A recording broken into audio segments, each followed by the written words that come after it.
Segera setelah si Nia mempertanyakan hal itu dalam hatinya, Pastor Rudi ngomong, "Ini adalah pendosa.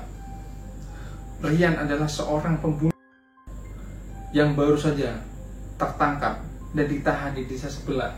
Dia berani menjadi Tuhan dan membunuh ibunya dan anaknya yang masih berusia 2 tahun. Tapi hari ini dia hadir di depan kita semua sebagai penebusan dosanya untuk keluarganya yang dia dan juga penebusan dosa kita untuk mendapatkan bagian dari jiwa kita yang lemah selama ini." Setelah Pastor Rudi bilang ngomong kayak gitu, tiba-tiba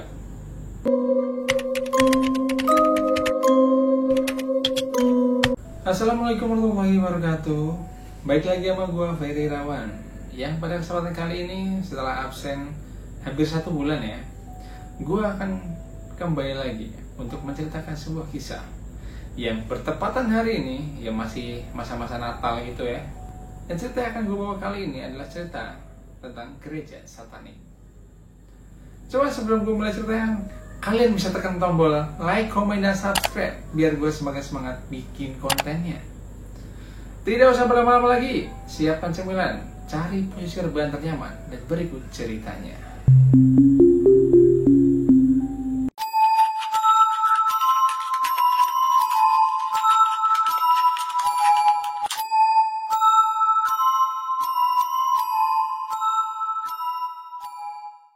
Jadi tokoh utama dalam cerita kali ini kita sebut aja namanya Nia.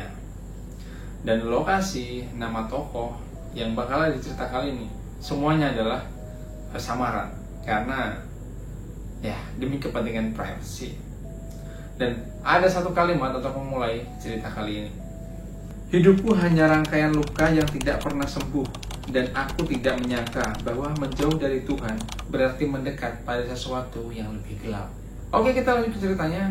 Jadi si Nia merupakan gadis yang sedari kecil sudah kehilangan sosok ibunya.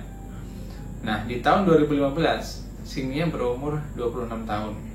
Dan ya, ibunya telah meninggalkannya selagi kecil dan memilih untuk menikahi pria lain. Sebenarnya dalam hati si Nia, dia sangat menyimpan dendam yang teramat kepada ibunya.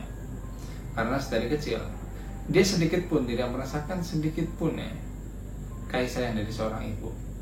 Cuman rasa kebencian tersebut tertutup oleh kasih sayang bapaknya, yang dimana bapaknya sini ini begitu baiknya sehingga ya bapaknya bisa berperan sebagai bapak, sebagai ibu, bahkan sebagai sahabat. Pokoknya sayang banget lah. Definisi bapak yang love language-nya itu lengkap gitu. Nah, singkat cerita, dari kecil tadi kan udah sama bapaknya, SMP, SMA. Nah, setelah lulus SMA, karena keterbatasan ekonomi, si Nia ini memutuskan untuk bekerja.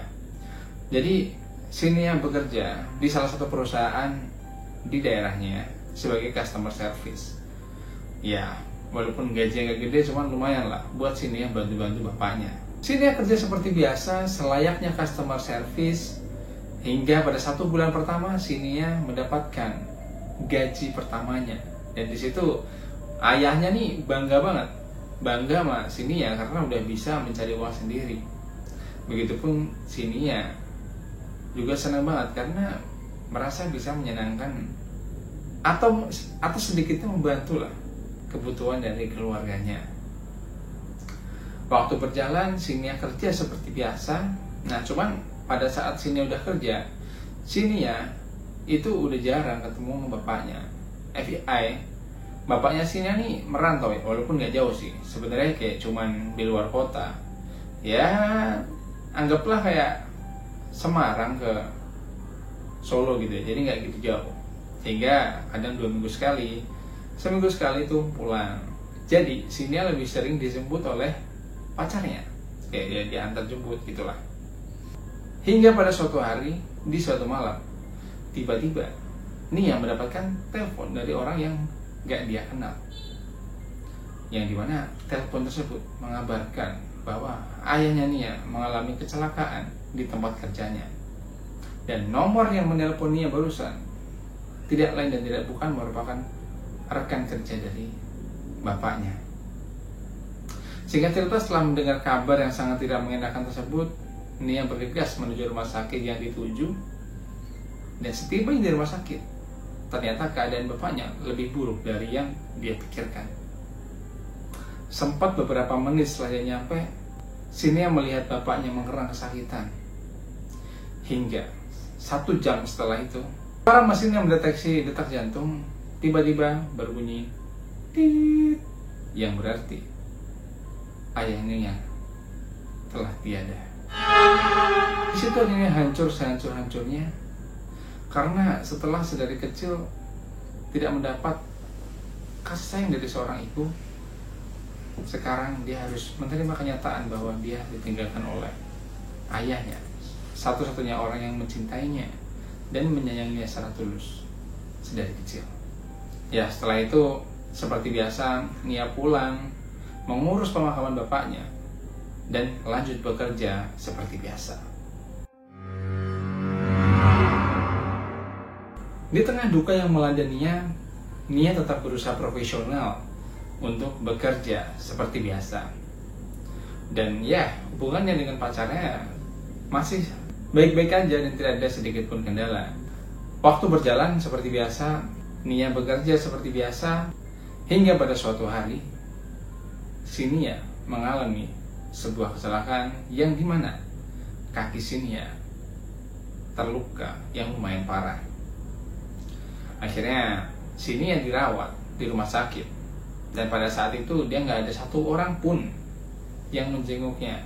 Hingga pada suatu hari datanglah pacarnya si Nia, yang kita sebut aja namanya si Dimas, dan sekaligus pacarnya bilang bahwa dia akan menikah karena dia dijodohkan oleh orang tuanya. Bagi yang udah jatuh tertimpa tangga, itulah mungkin peribahasa yang bisa menggambarkan perasaan si Nia saat itu.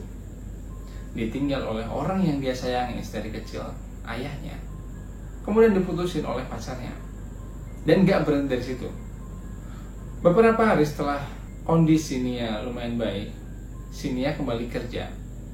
Cuman si Nia di PHK oleh perusahaannya karena pada saat itu perusahaannya bangkrut dan terpaksa harus cut off beberapa karyawan untuk mengurangi beban gaji. Jadi si Nia udah ditinggal bapaknya, ditinggal pula sama pacarnya, dan terakhir dipecat dari pekerjaannya. Ujian bertubi-tubi muncul tanpa jeda hingga membuat hati Nia benar-benar rapuh. Di situ Nia merasakan posisi yang dimana dia benar-benar terpuruk, dan mungkin bisa dibilang saat itu merupakan titik terendah dalam kehidupan si Nia.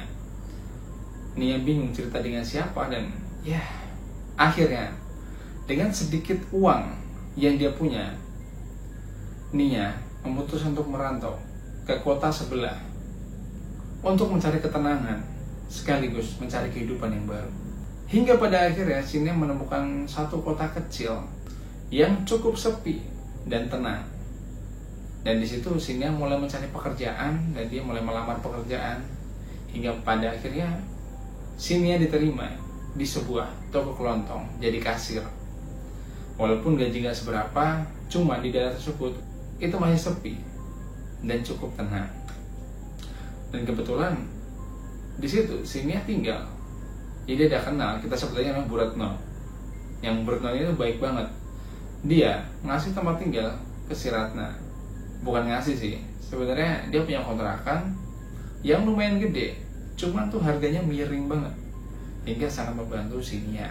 Dan di situ si Nia nggak menaruh sedikit, dan di situ si Nia nggak sedikit pun menaruh rasa curiga. Singkat cerita, dimulailah tuh kehidupan baru si Nia di kota tersebut. Si Nia kerja seperti biasa, dan di situ juga di lingkungan tersebut tetangga si Nia ini baik-baik banget. Bener-bener baik-baik banget, ramah. Bahkan si Nia ini sering kalau sore ini diantarin makanan oleh tetangganya, yang kita sebut aja namanya Bu Niken. Jadi Bu Niken ini sering banget tuh, entah ngasih makanan, entah ngasih buah atau apapun, yang sebenarnya Nia ini orang baru loh, kok bisa? Dia langsung baik gitu. Cuman di situ si Nia agak sedikit menaruh curiga, karena di saat hatinya yang rapuh, tidak ada satupun tempat buat bersandar. Di lingkungan baru, ternyata dia mendapatkan tetangga yang seperti saudara. Singkat cerita, waktu berjalan hingga pada suatu hari, Buniken ya, yang tadi baik banget ya. Jadi Buniken itu ngajak si Nia buat kayak, kita nih di lingkungan kita nih ada acara loh gitu. Acaranya di sebuah gereja, yang dimana gerejanya tuh ada di ujung kampung, jauh dari pemukiman. Jadi bangunannya tuh berdiri sendiri di samping persawahan. Jadi jauh tuh sama perkampungan. Mendengar ajakan tersebut, karena sini udah nggak enak ya, Buniken ini baik banget gitu, setiap hari ngasih makan, ya setiap hari sih, hampir sering banget ngasih, sehingga sini nggak enak. Lagi pula sini tidak punya siapa-siapa, jadi apa salahnya dia menerima tawaran dari Buniken. Singkat cerita, sini pun ikut dalam perkumpulan tersebut, yang dimana di situ, di perkumpulan tersebut Nia benar-benar diterima.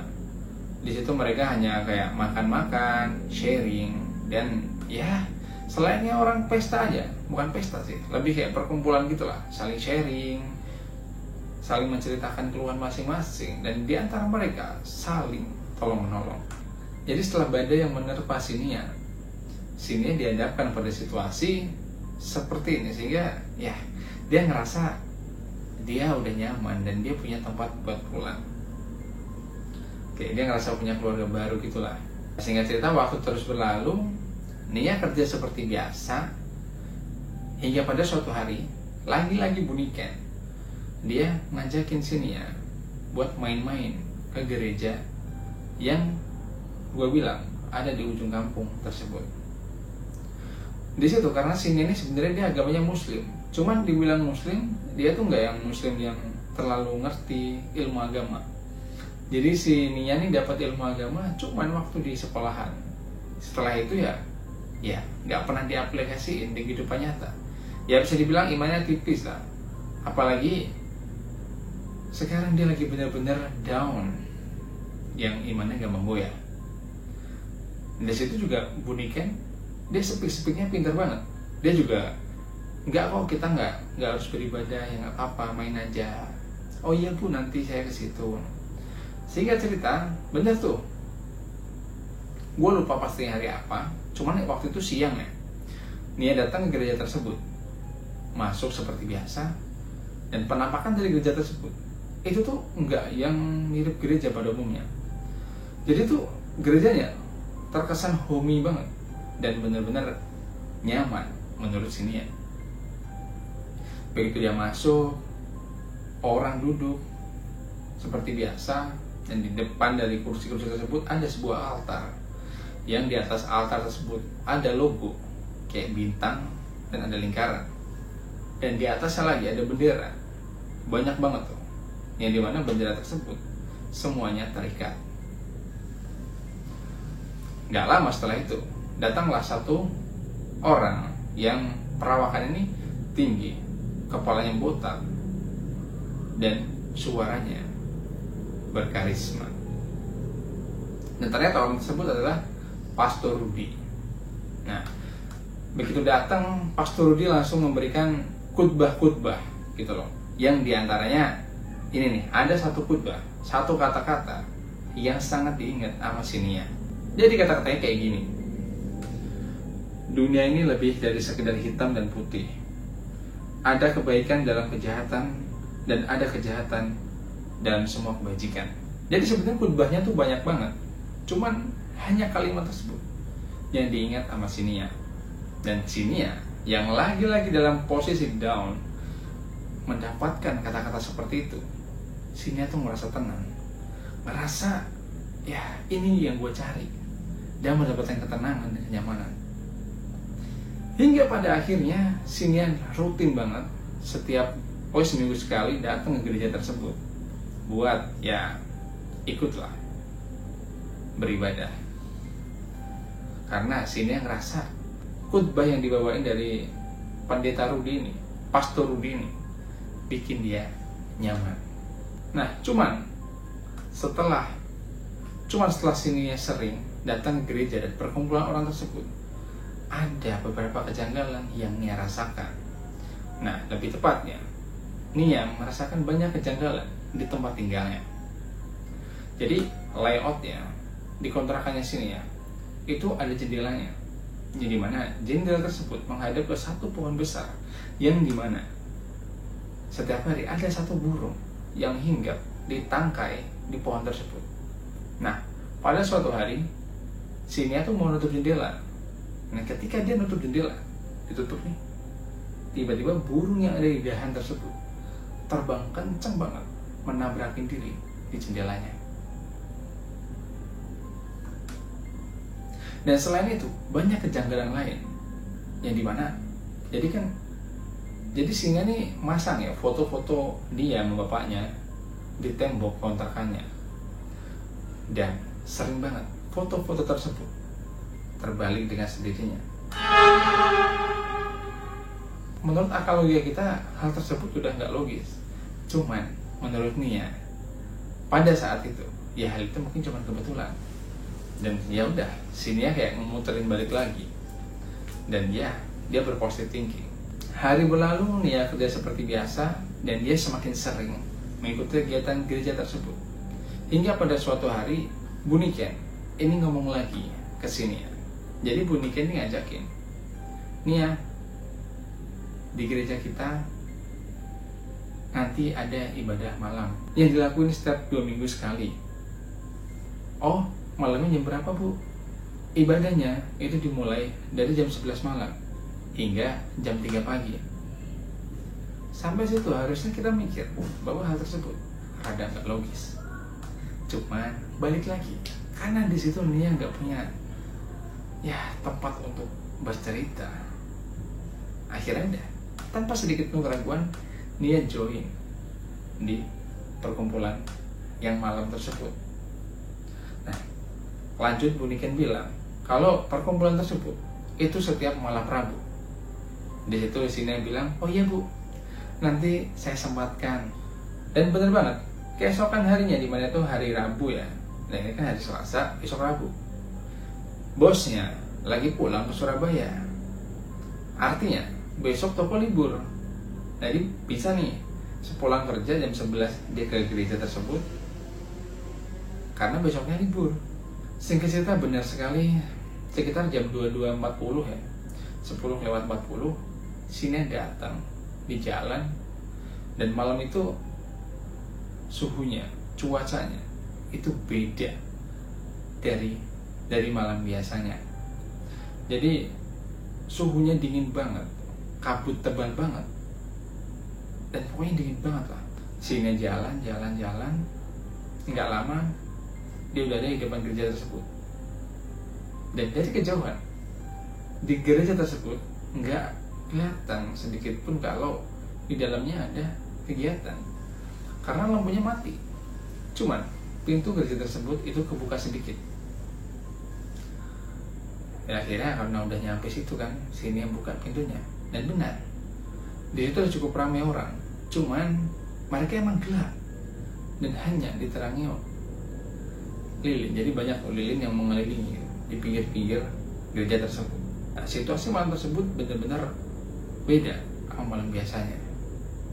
Di situ semuanya khidmat, diam, hingga Pastor Rudi memasuki gereja tersebut dan ngomong kayak gini, dunia tidak peduli apakah kalian hidup atau mati, tapi di sini kita keluarga, dan keluarga akan ada bersama-sama, bangun-membangun sampai akhir waktu nanti.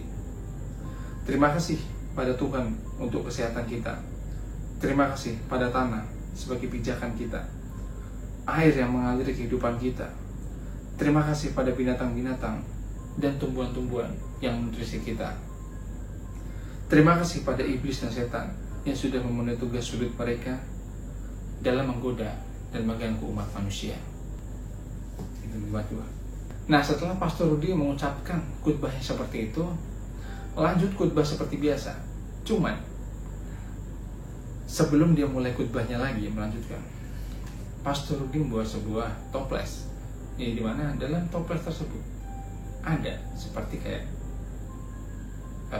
bulatan merah yang ada cairan merahnya. Di situ Nia nanya dong sama Bu Niken, Bu, itu yang dipegang Pastor Rudi apa ya? Udah, gak apa-apa, ntar kamu juga ngerasain. Di situ si Niken makin penasaran dong. Dan benar, Pastor Rudy mengambil sendok, kemudian mengambil sesuatu di toples tersebut dan memakannya. Dan segera setelah itu, semua jamaah berbaris dan Pastor Rudy menyuapinya jamaah tersebut satu persatu dari toples tersebut. Nah, berarti disuapin hingga pada giliran sininya. Ya udah, seperti biasa, sininya mau aja. Cuman sebelum dia makan, sininya sempat nyium sesuatu yang ada di toples tersebut. Baunya tuh kayak amis dan anjir. Cuman ya nggak tahu kenapa pada saat itu sininya sedikit pun nggak menaruh rasa curiga. Dan dia makan dan dia telan, walaupun sebenarnya dia enak. Dan sininya heran apa yang ada di dalam toples tersebut. Singkat cerita, acara selesai dan walaupun berbagai kejanggalan terjadi, sininya sedikit pun ya nggak merasakan hal tersebut. Walaupun di hati kecilnya sebenarnya sininya tuh merasa ada kejanggalan. Cuman balik lagi, karena dia tidak punya tempat untuk berbicara ya, tempat buat bercerita lah ibaratnya. Ya akhirnya dia ngelakuin hal tersebut. Dan yang tadi gue bilang, kejanggalan yang figura di kamarnya kembali, burung yang nabrakin dirinya ke jendela, hal tersebut masih terjadi. Dan bahkan hampir 2 hari sekali hal tersebut terjadi. Di situ sebenarnya Sinia udah ngerasa aneh, dan Sinia juga ngerasa hal ini terjadi setelah dia sering ikut perkumpulan tersebut. Hari demi hari berlanjut, hingga pada suatu hari Bu Niken datang nih nganterin makanan. Nah, sekaligus Bu Niken ini ngomong, nih ya, besok di tanggal 3 di gereja kita ada acara, yang dimana acara tersebut dilakuin 3 bulan sekali. Dan acara tersebut dilakuin di jam 3 malam setiap 3 bulan sekali, dan di tanggal 3. Wah, acara apa itu Bu? Gak apa-apa, udah, nanti kamu datang aja ke gereja. Oh baik Bu. Jadi Sinia nih sedikit pun gak menaruhkan curiga. Bahkan karena Sinia nih ngerasa nyaman, kayak dia mendapatkan ketenangan, dia malah senang. Dan Sinia ini sering banget ikut bantu-bantu kegiatan di gereja, kayak ya pokoknya seneng banget. Dia ngerasa mendapatkan keluarga baru di situ. Singkat cerita, waktu pun tiba ya, dan bener di jam 2.40 Sinia mulai jalan dari rumah. Bahkan dia udah nyampe di gereja tersebut sebelum jam 3. Nah di situ ya dia membantu lah untuk orang tersebut melakukan persiapan dari ritual yang mau dilakukan malam tersebut. Dan long story short, masuklah Pastor Rudy beserta 3 orang yang membawa sesuatu di karung yang cukup gede. Jadi sesuatu di karung ini diangkat sama 3 orang. Dan kemudian karung ini dijatuhkan di atas altar dan dibuka. Dan kalian tahu isinya? Iya, isinya ada orang yang mulutnya dibungkam menggunakan bola besi, tangannya diikat, dan kakinya pun diikat. Di situ nih heran, siapakah orang ini? Dan kenapa orang ini diikat sedemikian rupa? Segera setelah Sinia mempertanyakan hal itu dalam hatinya, Pastor Rudy ngomong, ini adalah pendosa. Rian adalah seorang pembunuh yang baru saja tertangkap dan ditahan di desa sebelah. Dia berani menjadi Tuhan dan membunuh ibunya dan anaknya yang masih berusia 2 tahun. Tapi hari ini dia hadir di depan kita semua sebagai penebusan dosanya untuk keluarganya yang dia dan juga penebusan dosa kita untuk mendapatkan bagian dari jiwa kita yang lemah selama ini. Setelah Pastor Rudy bilang ngomong kayak gitu, tiba-tiba orang ini yang diikat, tiba-tiba ketiga orang tadi mengikat bagian kaki dari orang tersebut dan menggantungnya terbalik di atas altar. Segera setelah itu, Pastor Rudy mengeluarkan sebilah pedang dan Pastor Rudy mulai menyayat tubuh orang tersebut. Setelah itu Pastor Rudi memberikan instruksi pada jamaah-jamaahnya untuk berbaris dan secara bergerak menyakiti Sirian. Di situ Sirian deg-degan banget karena baru pertama kali dalam hidupnya dia melihat hal kayak gini. Sebenarnya di sini benar-benar udah ragu banget. Cuman balik lagi, pada saat itu dia mikirnya, ya kan Sirian juga dia berdosa, kan Sirian juga membunuh ibu dan anaknya. Jadi ya wajar aja lah kalau kita melakukan hal ini kepada dia. Singkat cerita, semua jamaah melakukan itu, dan setelah Sirian ini meninggal, kemudian jasad dari Sirian dipinggirkan, dan setelah itu Sirian nggak tahu dikemanakan nih jasadnya Sirian. Dan singkat cerita, selesailah acara tersebut. Nia pulang, dan dalam perjalanan pulang hatinya diselimuti kegelisahan, dan hati kecilnya seperti meneriakan sebuah keraguan. Bener gak nih langkah yang dilakuin gini ya selama ini? Cuman balik lagi, Nia seperti menolak perasaan dari dalam hati kecilnya, dan meyakinkan dirinya bahwa hal yang dilakuin dia sekarang itu udah benar.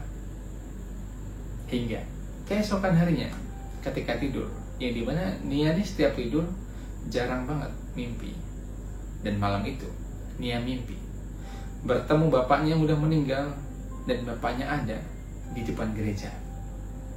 Bapaknya di situ ternyata menangis yang benar-benar sedih banget. Dan yang Nia ingat, bapaknya ngomong kayak gini, "Bapak kecewa sama kamu, Nia. Bapak sedari kecil ngerawat kamu dan mendidikmu sebaik yang Bapak bisa. Cuman sekarang kamu mengecewakan Bapak. Kamu sudah terlalu jauh menyimpang, Nia." Sontak setelah itu, bapaknya langsung berjalan menjauhi Nia, dan dalam mimpinya Nia langsung mengejar bapaknya. Cuman semakin Nia ngejar, semakin jauh juga bapaknya. Hingga pada akhirnya Nia kebangun dalam keadaan berkeringat dan ngos-ngosan. Dan setelah kebangun, Nia menangis sejadi-jadinya, dan dia malah memikirkan yang selama ini hati kecilnya ngomong, keraguan di hati kecilnya. Hingga di pagi harinya, Nia benar-benar sadar bahwa yang selama ini dia lakukan itu merupakan hal yang buruk, hal yang tidak benar, dan hal yang sangat-sangat menyimpang. Dan di pagi harinya, ketika masih pagi, Nia langsung packing semua barangnya, dan dia memutuskan pergi dari daerah tersebut. Apakah cerita selesai sampai di sini? Enggak dong.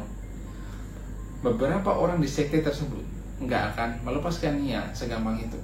Apalagi Bunikan bahkan sampai nelpon di mantan pacarnya Nia yang sekarang udah punya istri tuh, ditelepon sama Bunikan, ditanya di mana keberadaan Nia.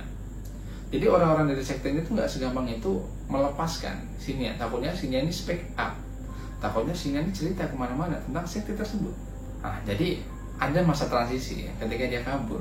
Nia hidup sebagai orang yang low profile. Dia benar-benar hidup dalam persembunyian, bisa dibilang kayak gitulah. Karena dia takut ketahuan oleh anggota sekte tersebut. Karena fun fact-nya, anggota dari sekte tersebut itu nggak cuma berasal dari daerah tersebut. Dan ada pesan-pesan terakhir yang diberikan Nia. Untuk kalian yang mendengarkan ceritaku, aku mohon doanya.